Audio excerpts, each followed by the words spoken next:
السلام علیکم بچوں، آج ہم سیکنڈ ایئر اکنامکس کا اگلا لیکچر سٹارٹ کریں گے۔ بچوں آج 25 جون سن 2020 تاریخ ہے اور ہمارا 15واں لیکچر یہ آج ہم سٹارٹ کریں گے پہلے چیپٹر کا۔ پہلا چیپٹر قومی آمدنی ہم نے سٹارٹ کیا ہوا تھا، اسٹڈی کر رہے تھے، جس میں ہم نے قومی آمدنی کی مختلف تعریفیں دیکھی تھیں۔ مختلف تعریفیں دیکھنے کے بعد ہم نے دیکھی تھی ڈاکٹر مارشل کی تعریف، پروفیسر فشر کی تعریف، اسی طرح سے پھر بہترین تعریف اور ایک دو تعریفیں ہم نے اور دیکھی تھیں۔ پھر اس کو اسٹڈی کرنے کے بعد بچوں ہم نے دیکھا تھا قومی آمدنی کے مختلف تصورات کون سے ہیں۔ یہ 7 قسم کے تصورات تھے، ان کو ہم نے اسٹڈی کیا۔ خام قومی پیداوار یا مرکب قومی پیداوار، خام ملکی پیداوار، خالص قومی پیداوار، قومی آمدنی، شخصی آمدنی، قابل تصرف شخصی آمدنی، فیکس آمدنی، یہ 7 ہم نے کانسیپٹس دیکھے تھے قومی آمدنی کے مختلف۔ بات ایک ہی تھی، پیمائش کے طریقے پھر ہم نے اس کے اسٹڈی کیے تھے، اور پیمائش کے طریقوں سے پہلے ہم نے دیکھا تھا کچھ تعریفیں کی تھیں، جیسے حقیقی آمدنی اور ذرّی آمدنی میں فرق دیکھا تھا۔ پھر ہم نے قومی آمدنی کی پیمائش کے مختلف طریقے تھے، یہ 3 طریقے تھے۔ 3 طریقوں کو ہم نے الگ الگ 1 بائی 1 اسٹڈی کیا۔ کل ہم نے لاسٹ طریقہ اسٹڈی کیا تھا،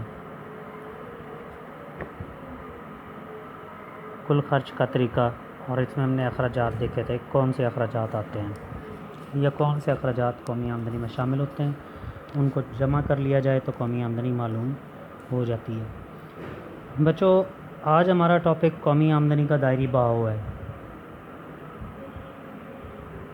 circular flow of national income, قومی آمدنی کی تعریفیں پہلے اس میں کریں گے ہم۔ 3 تعریفیں بیٹا اس میں لازمی کرنی ہے آپ لوگوں نے۔ پہلی تعریف ڈاکٹر مارشل کی، دوسری پروفیسر فشر کی، اور تیسری بہترین تعریف۔ میں ایک مرتبہ پھر ان کو اسٹڈی کر دیتا ہوں، پڑھ دیتا ہوں، آپ لوگوں کو یاد آ جائے گا اگر یاد نہیں ہے تو۔ ڈاکٹر الفریڈ مارشل کی تعریف تھی کہ قومی آمدنی سے مراد اشیاء و خدمات کی وہ مقدار جو کسی ملک کے لوگ اپنے وسائل، موجودہ وسائل اور سرمایہ کو استعمال میں لا کر 1 سال کے عرصے میں پیدا کرتے ہیں، تو یہ قومی آمدنی، اسے ہم اس مقدار کو جو اشیاء و خدمات کی سال بھر میں پیدا ہونے والی ملک کے اندر مقدار ہے، اس مقدار کا مجموعہ کر لیتا ہے سال کے اندر، تو قومی آمدنی معلوم ہوئی تھی۔ بیٹا یہ قومی آمدنی کا دائری بہاؤ ہم نے پڑھنا ہے کہ یہ دائرے کی شکل اختیار کرتا ہے۔ کارخانہ دار یہ اشیاء پیدا کرتا ہے اور ہم ان سے پھر خرید لیتے ہیں۔ یہاں پر یہ بھی بتاتا چلوں کہ کارخانہ دار اشیاء پیدا کرتے ہیں تو وہ عوام یا عوامل کی خدمات لے رہے ہوتے ہیں، یعنی ہم اپنی خدمات، زمین، محنت، سرمایہ یا تنظیم، کسی نہ کسی صورت میں ہر شخص ان 4 عاملین میں سے ایک ہے اور وہ پیداوار میں اپنا حصہ ڈال رہا ہے، تو یہ جب معاوضے وصول کر لیتے ہیں تو پھر یہ اشیاء یہی لوگ خرید لیتے ہیں، تو قومی آمدنی جو ہے وہ دوبارہ سے روپے پیسوں کی صورت میں کارخانہ داروں کے پاس چلی جاتی ہے۔ پھر کارخانہ دار اس پیسے کو استعمال کر کے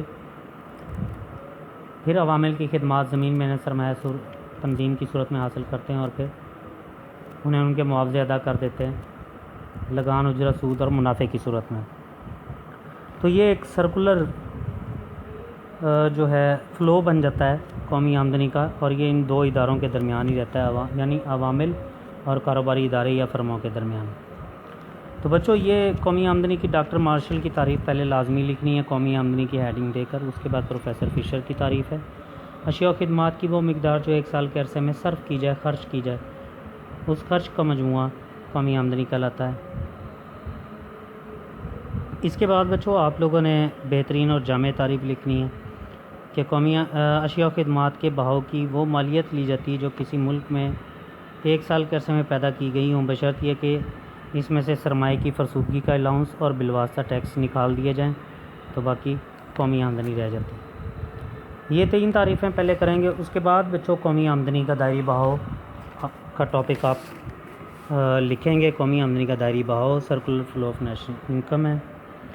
تو بچوں قومی آمدنی کا دائری بہاؤ ڈائیگرام میں آپ کو نظر آ رہا ہوگا۔ ایک طرف دائیں سائڈ پر عوام یا عوامل ہیں، یعنی زمین محنت سرمایہ تنظیم کی صورت میں عوام یا عوامل اپنی خدمات پیش کرتے ہیں فرموں کو یا کاروباری اداروں کو، کارخانوں کو۔ پہلے نمبر 1 بھی لکھا ہوا ہے ڈائیگرام میں، تو اسی طرح ڈیفینیشن میں بھی لکھا ہوا ہے کہ قومی آمدنی کے حصول کے لیے ایک طرف عوام یا عوامل زمین محنت سرمایہ اور تنظیم کی صورت میں اپنی خدمات کاروباری اداروں یا فرموں کو پیش کرتے ہیں۔ پھر نمبر 2 پہ لکھا ہوا ہے، اوپر ہی ڈائیگرام کے اوپر والے حصے میں دیکھ رہے ہیں آپ لوگ، تو دوسرے نمبر پر ہے عوام، جس کے بدلے میں ان خدمات کے بدلے میں عوام یا عوامل معاوضے وصول کرتے ہیں کارخانہ داروں سے، کاروباری فرموں سے، کاروباری اداروں سے، لگان، اجرت، سود اور منافع کی صورت میں۔ تو بچوں جبکہ دوسری طرف یہی ادارے، کاروباری ادارے جو ہیں یا فرمیں ہیں، ان عوامل کی خدمات کو زمین محنت سرمایہ تنظیم کی صورت میں استعمال کر کے اشیاء و خدمات پیدا کرتی ہیں اور انہی عوامل کو فروغ کر کے انہی عوامل سے ان اشیاء کی قیمتیں وصول کر لیتی ہیں۔ اس طرح پھر دوبارہ سے ان عوامل کی خدمات حاصل کرتی ہے۔ پہلے نمبر پہ آپ دیکھ رہے ہوں گے زمین محنت سرمایہ تنظیم کی صورت میں، اور انہیں ان کے معاوضے ادا کر دیتی ہے پھر لگان، اجرت، سود، منافع کی صورت میں۔ تو واپس جو ہے یہ آمدنی عوام یا عوامل کے پاس دوبارہ سے آ جاتی ہے۔ فرمیں، کاروباری ادارے ان خدمات کو استعمال کر کے جو اشیاء و خدمات پیدا کرتے ہیں وہ عوام کو یا عوامل کو فروغ کر دیتے ہیں، تیسرے نمبر پر لکھا ہوا ہے۔ اور پھر چوتھے نمبر پر اگر آپ ڈائیگرام کے نچلے حصے میں ہی دیکھیں تو فرمیں یا کاروباری ادارے عوام یا عوامل سے ان اشیاء و خدمات کی قیمتیں وصول کر لیتے ہیں۔ ایروز کا سائن جس طرف ہے اس طرف ہی موومنٹ ہے ان عوامل کی یا ان اشیاء و خدمات کی قیمتوں کی یا اشیاء و خدمات کی۔ تو بچوں اوپر والا حصہ اور نیچے والا حصہ اگر مناسب احتیاطیں رکھی جائیں تو دونوں حصے ایک دوسرے کے برابر رہتے ہیں، یعنی اوپر والا حصہ جو ہے وہ آمدنیوں کا مجموعہ عاملین کے معاوضوں کے حساب سے لگان پلس اجرت پلس سود پلس منافع، اور نیچے والا حصہ یہی لگان، اجرت، سود، منافع جو ملتا ہے اشیاء کو فروغ کرنے کے بعد، وہ اشیاء و خدمات جب فروغ کرتی ہیں فرمیں عوام کو تو وہ یہ لگان، اجرت، سود، منافع جو ان کو دیا ہوتا ہے وہی ان اشیاء و خدمات کی قیمتوں کی صورت میں ان سے وصول کر لیتی ہے۔ تو نیچے اشیاء و خدمات کی بازاری قیمتوں کے لحاظ سے پیداوار کا مجموعہ پہلا طریقہ ہو جائے گا، یہ ایک طریقہ ہو جائے گا نیچے والا، اور اوپر والا طریقہ قومی آمدنی کی پیمائش کا آمدنیوں کا مجموعہ ہے۔ تو قومی آمدنی کی پیمائش کے نے 3 طریقے پڑھے تھے، ان میں سے 2 طریقے پہلے 2 طریقے جو ہیں یہ آگے ہیں۔ اوپر والا طریقہ آمدنیوں کا مجموعہ ڈائیگرام میں نظر آ رہا ہے آپ کو، لگان، اجرت، سود اور منافع، اور نیچے جو ہے وہ اشیاء و خدمات کی مقدار اور ان کی بازاری قیمت کا مجموعہ نظر آ رہا ہے۔ تو بچوں اگر مناسب احتیاطیں رکھی جائیں تو اوپر والا حصہ نیچے والے حصے کے برابر رہتا ہے۔ اس طرح قومی آمدنی جو ہے وہ ایک دائرے کی شکل اختیار کر لیتی ہے، یعنی عوام سے کاروباری اداروں کی طرف اور کاروباری اداروں سے عوام کی طرف، اور پھر عوام سے کاروباری اداروں کی طرف، یہ ایک دائرے کی شکل میں اختیار کر لیتی ہے۔ اس کو 2 سیکٹر اکانومی کہتے ہیں، 2 شعبۂ معیشت کی ڈائیگرام ہے یہ، 2 شعبوں میں معیشت گھومتی رہتی ہے، ایک طرف عوام ہیں یا عوامل، دوسری طرف فرمیں یا کاروباری ادارے۔ یہ 2 ہی عوامل ہیں، 2 ہی عناصر ہیں اور 2 ہی سیکٹر ہیں۔ یہ سیکٹر کہیں زیادہ بہتر ہے، 2 شعبے کہیں زیادہ بہتر ہے۔